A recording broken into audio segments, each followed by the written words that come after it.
মাগরিবের ফরজ নামাজের পরে একটি দোয়া পড়ুন এবং ফলাফল নিজ চোখে দেখুন। কোনো ব্যক্তি যদি মাগরিবের ফরজ নামাজের পরে এই ছোট্ট দোয়াটা পড়তে পারে, আল্লাহ পাক রব্বুল আলামিন ওই বান্দাকে বিপদ আপদ থেকে হেফাজত করবেন। শুধু তাই নয়, আল্লাহ পাক রব্বুল আলামিন তার উপরে 10টি নেকি আল্লাহ পাক রব্বুল আলামিন তার আমলনামায় দিয়ে দিবেন। আল্লাহ পাক রব্বুল আলামিন তার 10টি গুনাহ মাফ করে দিবেন। আল্লাহ পাক রব্বুল আলামিন তার 10টি মর্যাদা বুলন্দ করে দিবেন।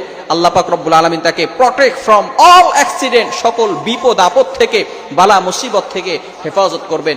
বড় বড় রোগ থেকে আল্লাহ পাক রব্বুল আলামিন ওই দিন তাকে হেফাজত করবেন। আল্লাহ পাক রব্বুল আলামিন অ্যাক্সিডেন্ট থেকে তাকে হেফাজত করবেন।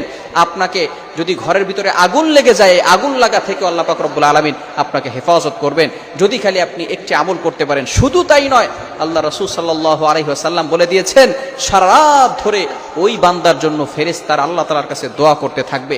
শুধু তাই নয়, 4 জন গোলাম আজাদ করলে যে সওয়াব হয়, সেই সওয়াব আল্লাহ পাক রব্বুল আলামিন তার আমলনামায় দিয়ে দিবেন।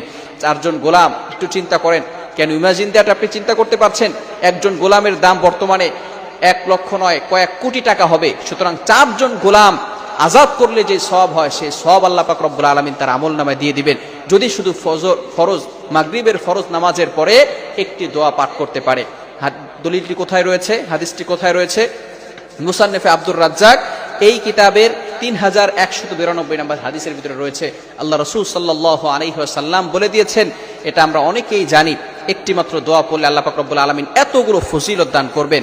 লা ইলাহা ইল্লাল্লাহু ওয়াহদাহু লা শারীকা লাহু লাহুল মুলকু ওয়া লাহুল হামদু ওয়া হুয়া আলা কুল্লি শাইইন কাদির।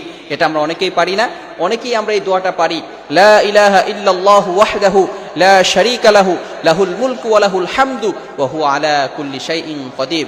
এই চমৎকার একটি দোয়া যদি আমরা পড়তে পারি, মাগরিবের ফরজ নামাজের পরে মাত্র একবার যদি পাঠ করতে পারি, আল্লাহ রাসূল সাল্লাল্লাহু আলাইহি ওয়াসাল্লাম ঘোষণা করে দিয়েছেন, ওই বান্দার আল্লাহ পাক রব্বুল আলামিন 10টি গুনাহ মাফ করে দিবেন। আল্লাহ পাক রব্বুল আলামিন তার আমলনামায় 10টি নেকি লিখে দিবেন। শুধু তাই নয়, 10টি মর্যাদা বুলন্দ করে দিবেন। আল্লাহ পাক রব্বুল আলামিন তাকে সকল প্রকার বিপদ আপদ থেকে হেফাজত করবেন। জিন শয়তান বলেন, মানুষ শয়তান বলেন, দুশমন বলেন, সকল প্রকার দুশমন থেকে আপনাকে আল্লাহ তাআলা হেফাজত করবেন। জিনরা আপনাকে কোনো ক্ষতি করতে পারবে না।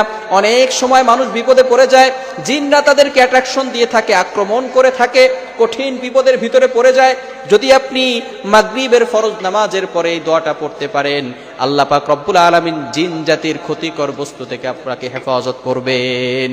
শুধু তাই নয়, আল্লাহ রাসূল সাল্লাল্লাহু আলাইহি ওয়াসাল্লাম আরো বলে দিয়েছেন, নূরের তৈরি ফেরেশতারা আল্লাহ পাক রব্বুল আলামিন যাদেরকে আল্লাহ তাআলা সৃষ্টি করে দিয়েছেন, যেই সমস্ত ফেরেশতারা কখনো গুনাহ করে না, মাগরিবের ফরজ নামাজের পরে যদি আপনি আমলটা করতে পারেন, নূরের তৈরি ফেরেশতারা আপনার জন্য সারা রাত ধরে দোয়া করতে থাকবে। ফেরেশতারা বলবে, আল্লাহ, এই বান্দা তোমার প্রশংসা করেছে, লা ইলাহা ইল্লাল্লাহু ওয়াহদাহু লা শারীকা লাহু লাহুল মুলকু ওয়া লাহুল হামদু ওয়া হুয়া আলা কুল্লি শাইইন কাদির।